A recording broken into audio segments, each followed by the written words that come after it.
about 20-ish years ago, my dad was actually diagnosed with MS, in the same day that he got that diagnosis was also the same day that his doctor told my dad and my mom that he no longer could work.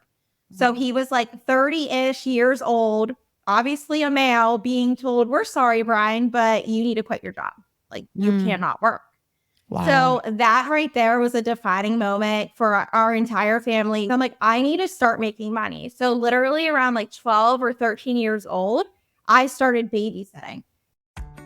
Welcome to the Know Your Worth show, where we teach you how to think about your money differently so that you can achieve your sexy money goals. I'm Sydney, your money maven and owner of Know Your Worth. And I'm Kristen, Sid's dime-piece bestie, team member, and busy mom of twins, here to make sure that those of us without a financial degree can still level up with each episode. Let's get started on reaching your next goal. Welcome to the Know Your Worth podcast. I'm one of your hosts, Sydney Conway. And I am Sid's bestie and assistant and right-hand lady, Kristen.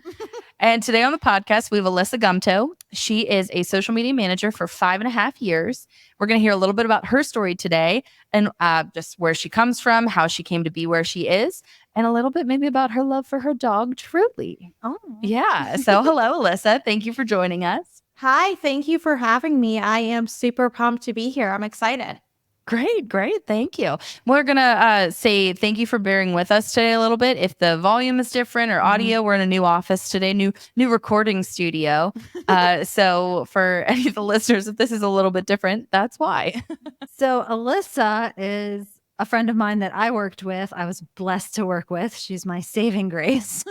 And I've always admired you, Alysa, because you are 27. When I met you, you were like, what, 20? Probably 24, right? 24, but you still had your shit together when you were 24. And I feel like you've probably always had it together. But I always admired you because you just always seem to have like very clear goals, and that's in life and with money and financials. So that's kind of what we wanted to talk to you about today. Let's do it. Hit me with the questions, ladies. All right. So let's start with we always talk about our values and our value systems in our family with money. So how did you grow up with money? What were the messages you got from like your parents and your family members, that kind of stuff? Yeah, absolutely. So I feel like a little bit of a unique story compared to the average person my age. So the way I grew up really is the reason why who I am today when it comes to money. So let's backtrack. So yeah, I'm 27. So I would say about 20-ish years ago, my dad was actually diagnosed with MS, in the same day that he got that diagnosis was also the same day that his doctor told my dad and my mom that he no longer could work. So he was like 30-ish years old, obviously a male, being told, "We're sorry, Brian, but you need to quit your job. Like, you cannot work." Wow. So that right there was a defining moment for our entire family. We went from 2 cars to 1, obviously 2 incomes to 1. And also too, my mom, she actually, and still to this day, but she runs an in-home daycare. So growing up, that's all I saw was my parents, and they truly gave us everything that they possibly could to have a great childhood. We, were able to luckily get quote unquote, what we wanted, things like that. But I just viewed money differently, even growing up from them, and just knowing like, okay, like my mom was someone, she's constantly clipping coupons, always looking for the best deals to like save money on like groceries so that we could, have, the Ugg boots, or my brother could get the new, baseball bat, glove, whatever it was. So from a very young age, I realized like, oh my gosh, I need to save money, etc.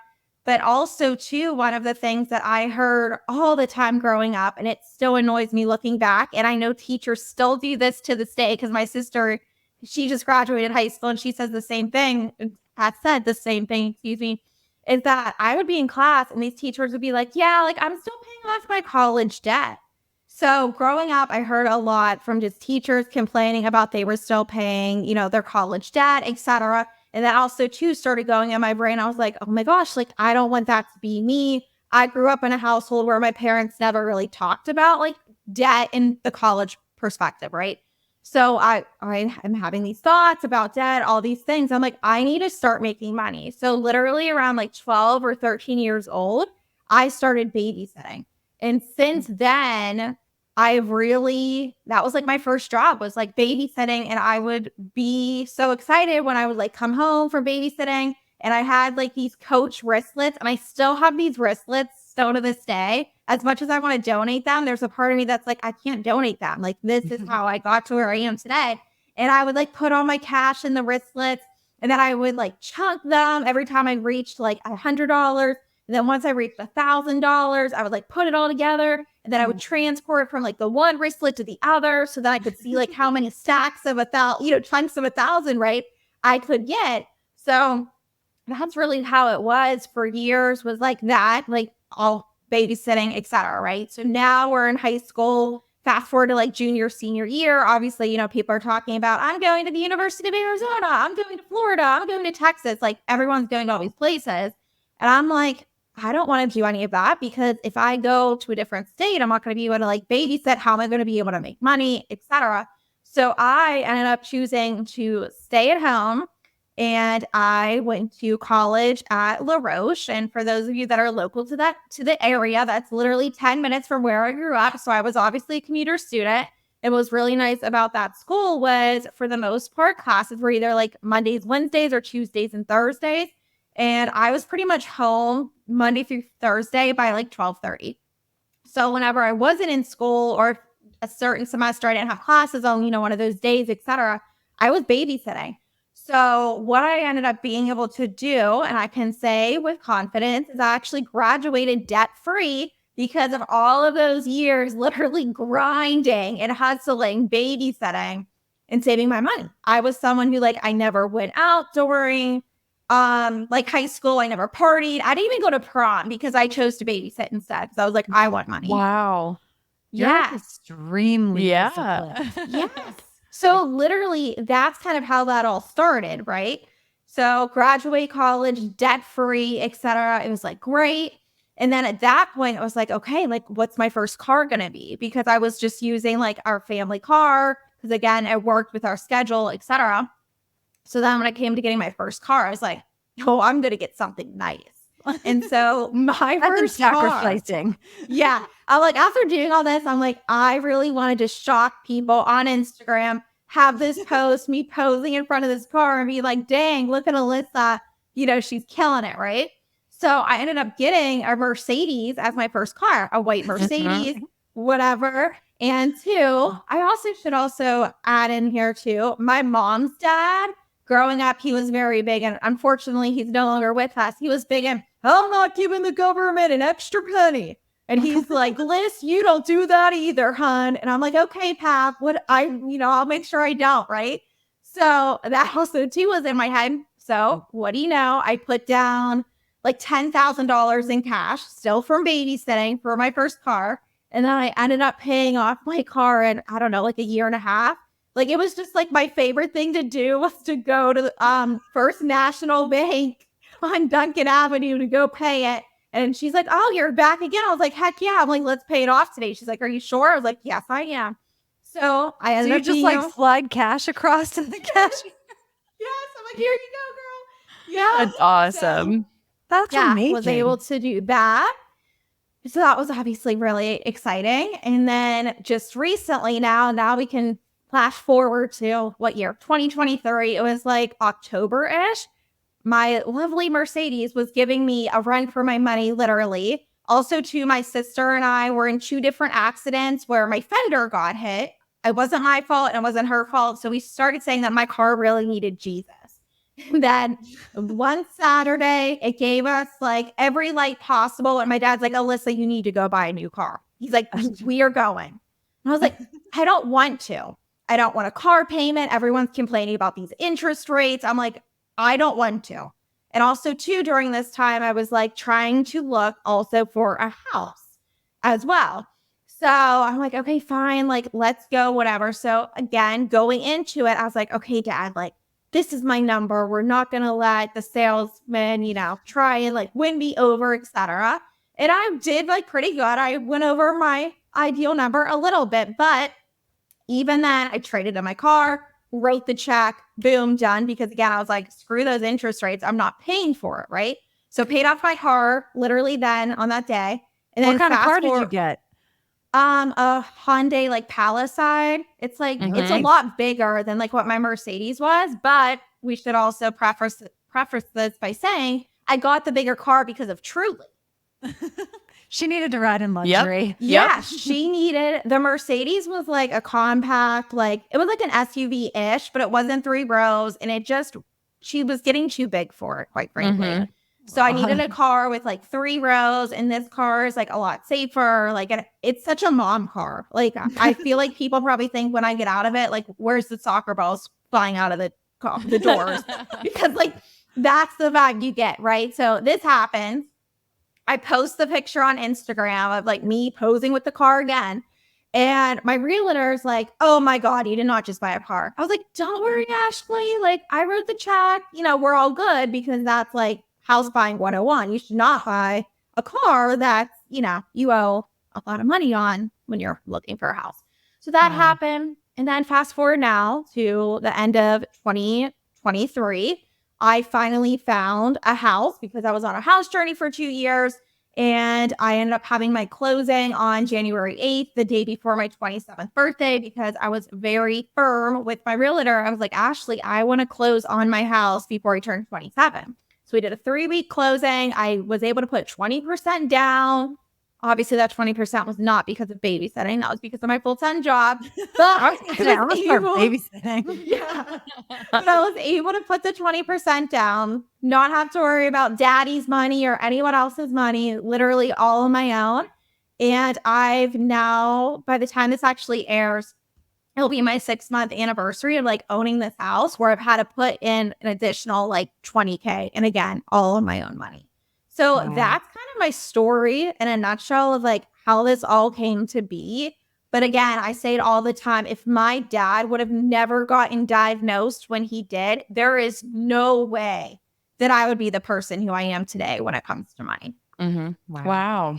That's like an incredible story. Yeah, it is. I mean, it really like lines you up from the beginning of what you want and kind of like shakes you up a little bit. So it's good. It's one of the better shakeups that you can get. It carries with you in that way of being firm with what your budget is and being really strategic. So that's the only probably benefit that really came from that. But it's great. Good for you. Good for you. I have questions. So did your parents talk to you about money, or you just received these messages from like being observant and watching what was happening? Very observant, but I also too, like I knew when my dad would get out his like sheets of paper where he would like budget and he would like write down, okay, like the Verizon bills due or the AT&T bills due for like our phones or whatever. So like I would see him doing it and he would show me, he would say, okay, Alyssa, like this means A for like automatic. This means C, like I got to write the check. So like I knew too, like he was like, if something were to happen, like I know you will be able to like, figure this out. And so even from then, it was like very like aware of like, this is how it's going to be. But also too, like I said, with just like my mom clipping coupons, like looking for the best deal.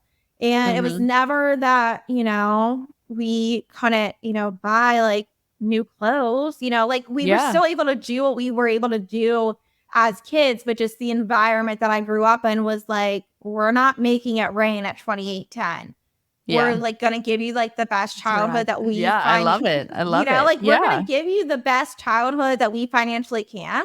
And this is what we're going to do about it. But even our vacations growing up, we went to Erie for vacation growing up. And my brother and my sister was still really young at the time, but we thought that was like the best thing since sliced bread. Like we're going to go to Splash Lagoon. And like, that's what we could afford at the time was to go to Erie for a few days, right?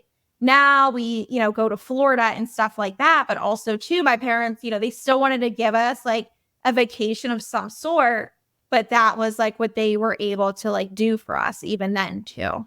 Yeah. I mean, it's just such a good lesson of you can still enjoy life within your means. You can be creative. You can still enjoy things, but within your means and within your budget. And absolutely. I mean, I a lot of what you're saying resonates with me with what my parents were like too.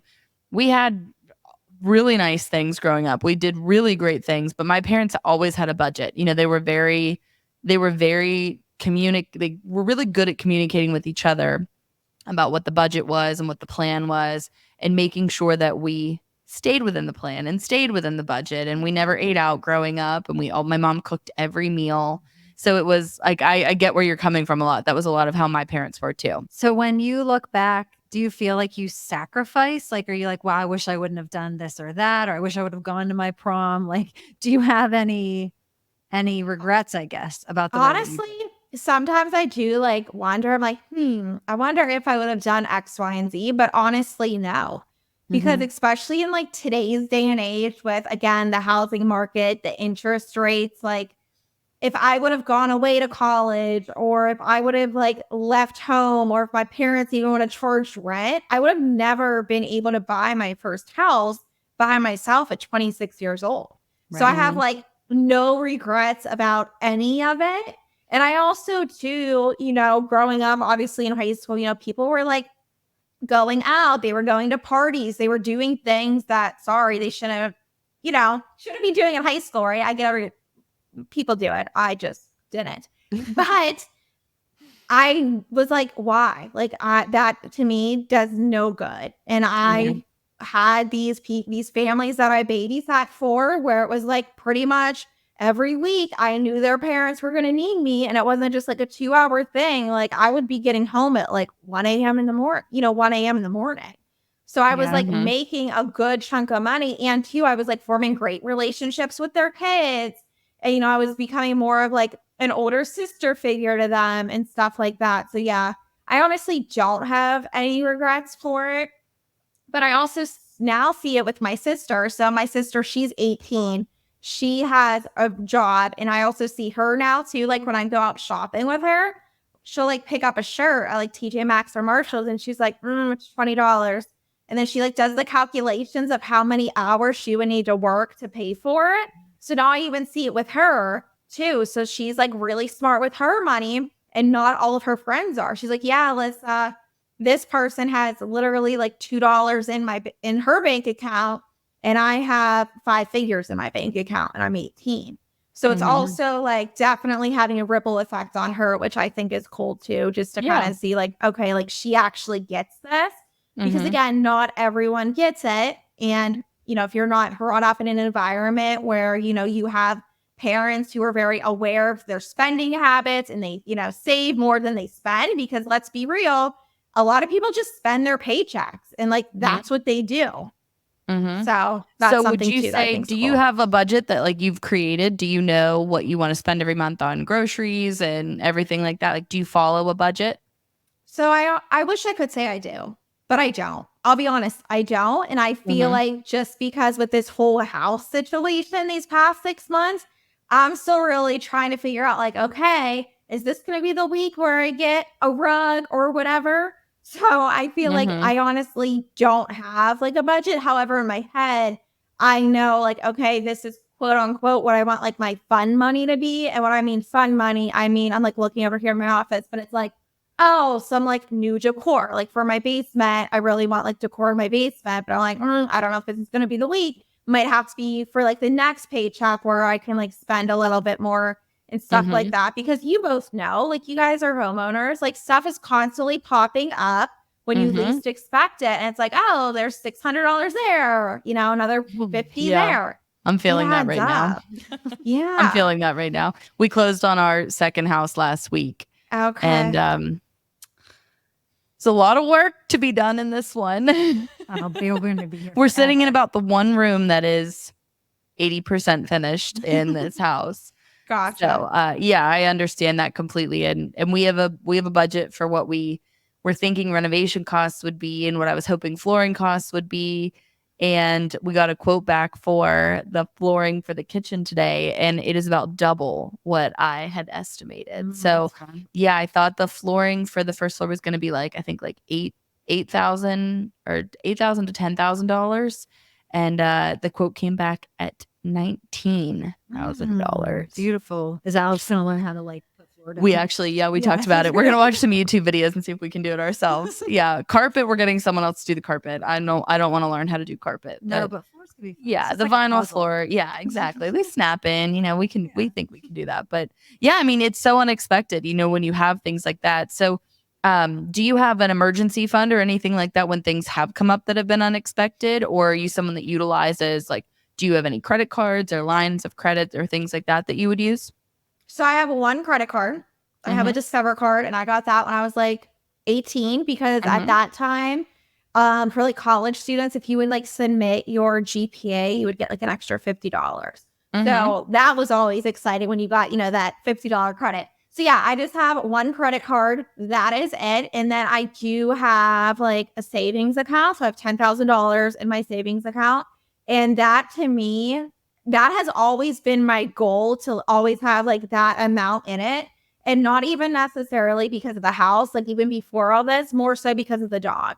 Because again, just like a house, a dog is very expensive, and you never know when, she has to go to the vet or whatever. So I do have that. And like that money is, I do not touch it.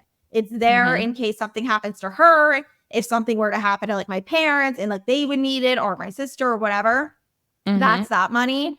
And I've been like trying over like the past few weeks to like get it to that goal again, because for a while it wasn't, because I needed a roof. I needed things painted. I needed an electrician. I needed a plumber. Like all of that stuff added up. And like I said earlier, I literally spent an additional $20,000 already in just a short amount of time. And it's just me, myself, and I. So, my bank account, I think what the hardest thing though, with just owning a house in these past few months is my bank account doesn't look like it used to, last year at this time, right? So that's really been a come to Jesus moment where I'm like, it's going to take me quite some time to get back to that number again. But I'm where I want to be, and it's going to be okay. So there's been a lot of just like reassurance, even to my own self, that everything is going to be okay, even though you don't see the numbers that you're used to and what you want to see. Like, just focus on what's important, what's a priority, and then worry about the other stuff. So, yeah, that's great. That's great. So, what would you say is a tip that you would recommend to not just people your age, but even anybody in the process of buying a house or buying a car, saving up? What would you say is like your biggest tip for other people? Yeah. So my biggest tip is actually just reevaluate and have a conversation with yourself and pay attention to like your credit card statements and really see where's your money going. Because I feel like sometimes it's so easy for people to be like, oh, here's my card. Oh, another Amazon purchase. Oh, you're going to buy this online. Going to do this, going to do that, going to do X, Y, and Z. And that's also too why I went to babysitting, because I could just use that cash. And when I would go shopping, I would give myself a limit where if this $100 is gone, it's gone. Sorry, Alyssa. Like, oh, well, gotta wait for next time, right? So I think having that moment of really talking to yourself or your spouse or whoever and saying, you know what? We go out to eat a lot. We should cut back on here. The Amazon purchases, they're getting little out of hand. The delivery drivers here every day. I think we can cut back on some of that stuff. So I think that's really important. But also too, like set a goal with yourself. For me, like I just said, with hitting that $10,000 in my savings, that's been a goal that I've had. I'm like, I need to get back to that. And I'm proud of myself for, being able to get back to it. So I think to have a goal for yourself. But if you are someone who's in the process of looking for a car or buying a house, prepare for the unexpected.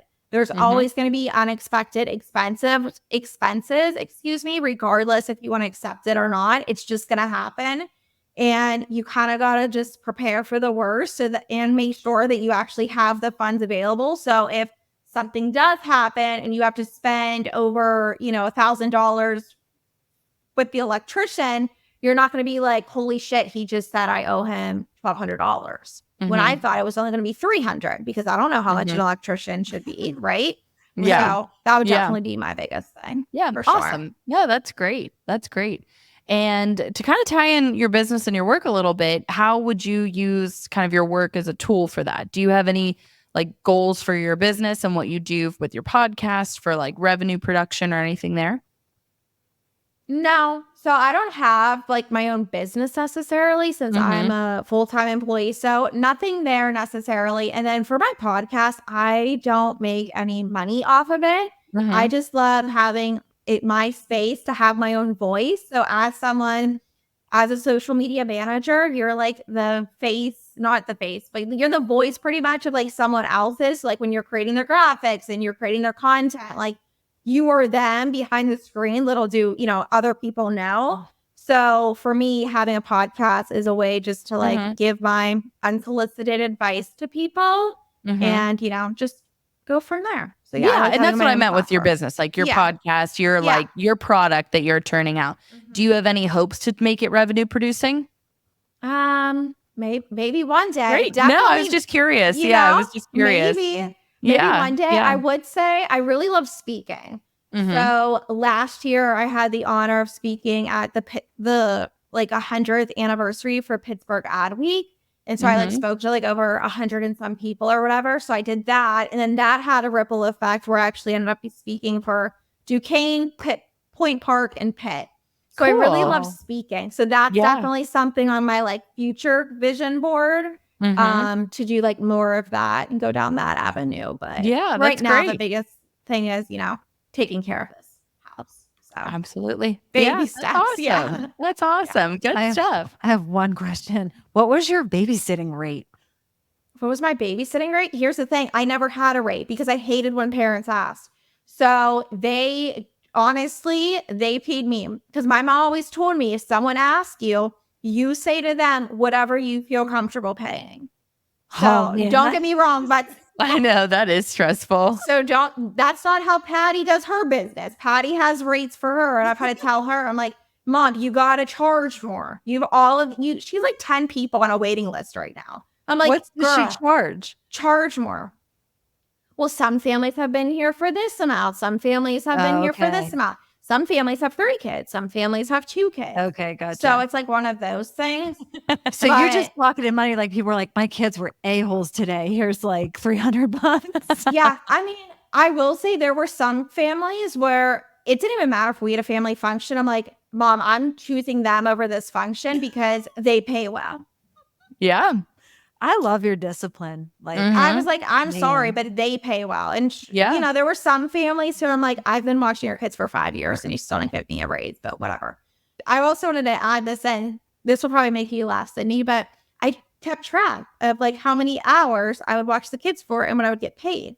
And then I would add it up each month. And then I would have my total at the end of the year. That I would try and challenge myself where each year I'm like, oh, am I going to like double this? Yeah, that's great. That's great.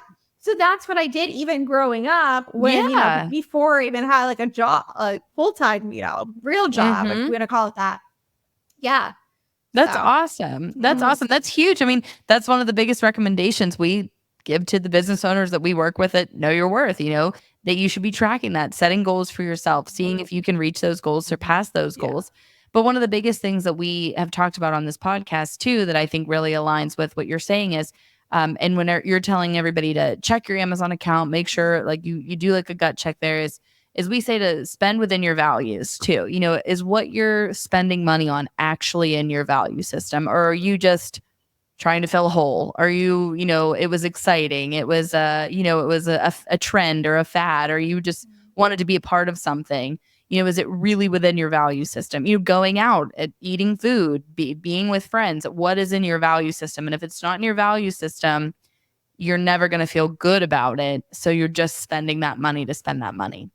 If your value system is, brunch with your family on Sunday mornings and sharing that moment. If your value system is hosting at your house, if your value system is going to church and donating there, what's within your value system and where are you spending your money? And being disciplined and sticking to that value system is one of the things we talk about a lot on the podcast. And that just makes it feel a lot better. Sure. Wow, you're super impressive, Alysa. Thank you so much. Yeah, this was great. Really this was great. That was an easy way to get started back into our season 2. I know. It was a good one. Yeah, no big blunders either. It was very, very easy. Yeah, you're on the right track, obviously. You know that. So, no, good luck with your house. And wish you all the best. See where you are next. Absolutely. We'll say we knew you Stay when. tuned. Yeah. If you found a bit of inspiration in this episode for achieving your sexy money goals, click the subscribe button on your favorite podcast app or YouTube so that you never miss an episode.